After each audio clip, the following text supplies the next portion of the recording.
الحمد للہ رب العالمین والعاقبۃ للمتقین والصلاة والسلام علی سید الانبیاء والمرسلین قال اللہ تعالی وتبارک فی القرآن المجید والفرقان الحمید بسم اللہ الرحمن الرحیم ادع الی سبیل ربک بالحکمۃ والموعظۃ الحسنہ صدق اللہ مولانا العظیم وصدق رسولہ النبی الکریم الرؤوف الرحیم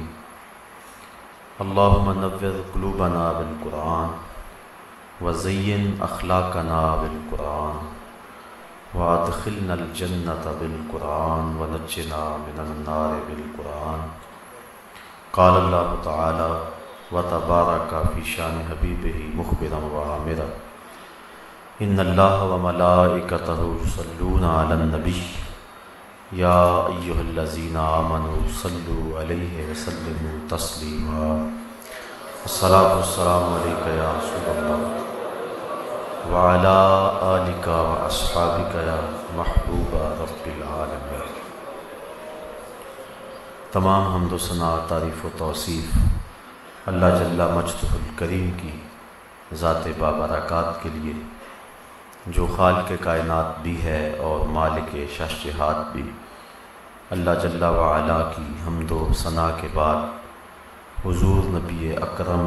شفیع امم، رسول محتشم، نبی مکرم، اللہ کے پیارے، امت کے سہارے، رب کے محبوب، دانائے غیوب، مالک رقاب امم، فخر عرب و عجم، والی کون و مکان، سیاہ لا مکان، سید انس و جان، سرور لالا رخاں، نیر تاباں، سر نشین مہوشاں، ماہ خوباں، شہنشاہ حسینہ، تتمہ دوراں، سر خیل زہرہ جمالاں، جلوہ صبح ازل، نور ذات لم یزل، باعث تکوین عالم، فخر آدم و بنی آدم، نیر بطحا، رازدار ما اوحا، شاہد ما طغا، صاحب علم نشرہ، معصوم آمنہ، احمد مجتبیٰ، حضرت محمد مصطفیٰ صلی اللہ علیہ وسلم کے حضور ناز میں اپنی عقیدتوں، ارادتوں اور محبتوں کا خراج پیش کرنے کے بعد، معزز، محترم، محتشم سامعین، خواتین و حضرات، السلام علیکم ورحمۃ اللہ وبرکاتہ۔ دعوت دین کے عنوان سے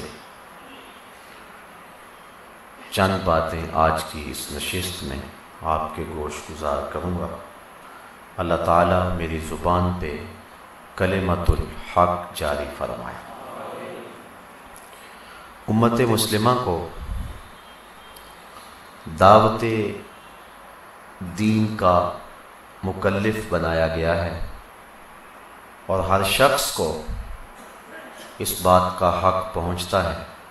کہ وہ اس دین کے پیغام کو جہاں تک ممکن ہو پہنچائے۔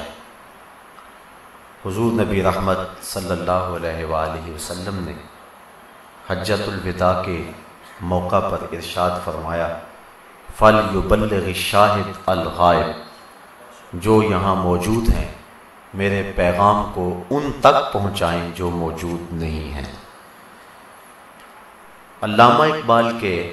فلسفے کے استاد مسٹر آرنلڈ نے اپنی یادداشتیں مرتب کیں، تو ان کے اندر اس بات کو خصوصیت کے ساتھ لکھا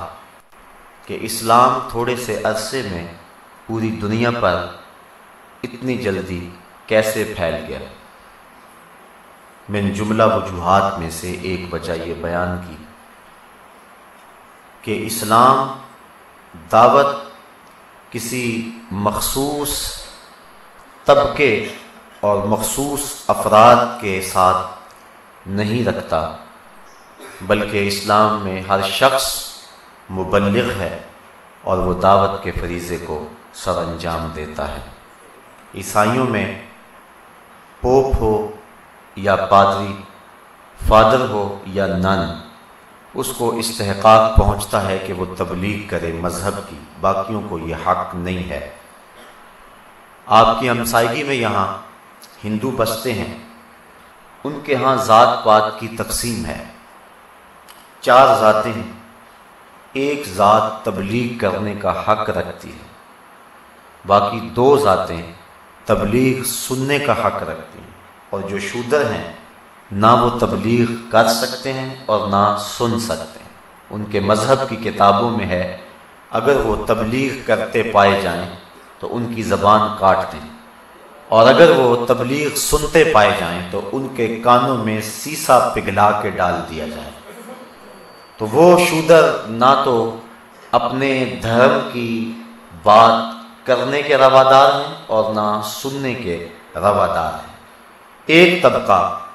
دین کی اپنے دھرم کی دعوت دے سکتا ہے، باقی 2 طبقے صرف سن سکتے ہیں۔ یہودیت میں بھی اس سے ملتا جلتا نظام ہے، اور باقی بھی کائنات کے اوپر جتنے بھی ادیان ہیں، دین اور دھرم ہیں، چاہے وہ الہامی ہیں یا غیر الہامی، آپ دیکھیں گے کہ وہ تبلیغ کا ٹھیکہ صرف مخصوص طبقے کو دیتے ہیں۔ لیکن اسلام نے جو ہمیں روشنی دی ہے، حضور نبی رحمت صلی اللہ علیہ وسلم کا یہ ارشاد کتنا واضح ہے، بلغوا ولو انی آیہ، اگر میری جانب سے تمہیں ایک آیت بھی آتی ہو تو اس کی بھی تبلیغ کرو۔ تو اس لیے اسلام پوری دنیا پر پھیل گیا، اور حضور علیہ السلام نے جس طرح تبلیغ کی ہے اور دعوت حق لوگوں تک پہنچائی ہے وہ کسی سے مخفی نہیں ہے۔ جس انداز کے ساتھ لوگوں کو پیغام دین دیا، وہ سنگلاخ پہاڑوں کے رہنے والے لوگ جو اس دعوت کو قبول کرنے کی پوزیشن میں نہیں تھے، حضور نے ان تک پہنچ کر پیغام حق دیا، اور ایک وقت آیا کہ وہ پیغام ان کے من میں اتر گیا۔ عکاظ کے میلے میں، ذی المجال کی منڈی میں، عبداللہ ابن جدعان کے گھر کے پاس، سین حرم میں، جبل صفا پہ، کوہ ابو قبیس پہ،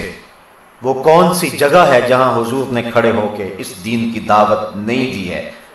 اور جب لوگوں نے اس دعوت کو مسترد کر دیا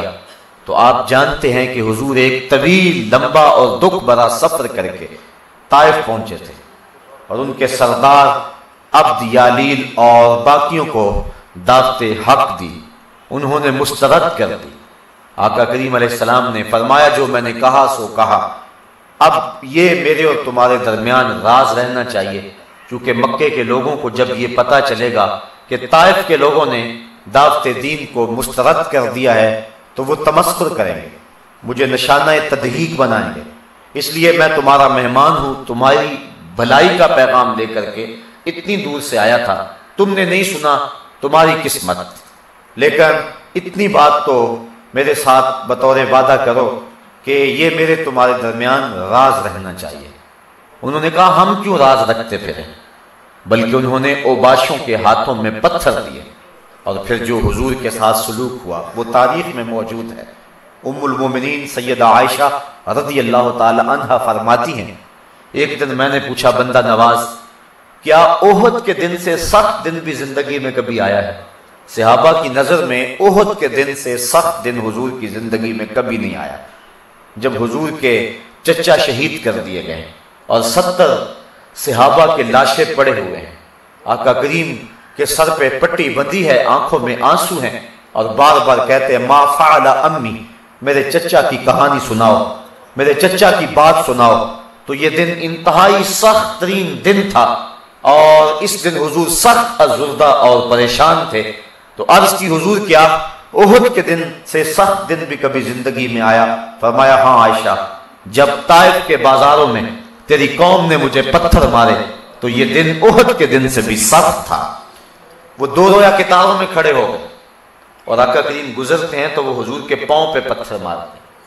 حضور اپنے پاؤں اٹھا لیتے ہیں درد کی شدت سے، تو وہ دوسرے قدم پہ پتھر مارتے ہیں، حضور اس کو بھی اٹھا لیتے ہیں، اور دوسرا پاؤں کرتے ہیں تو اس پہ پتھر مارتے ہیں۔ شدت درد اور احساس کرب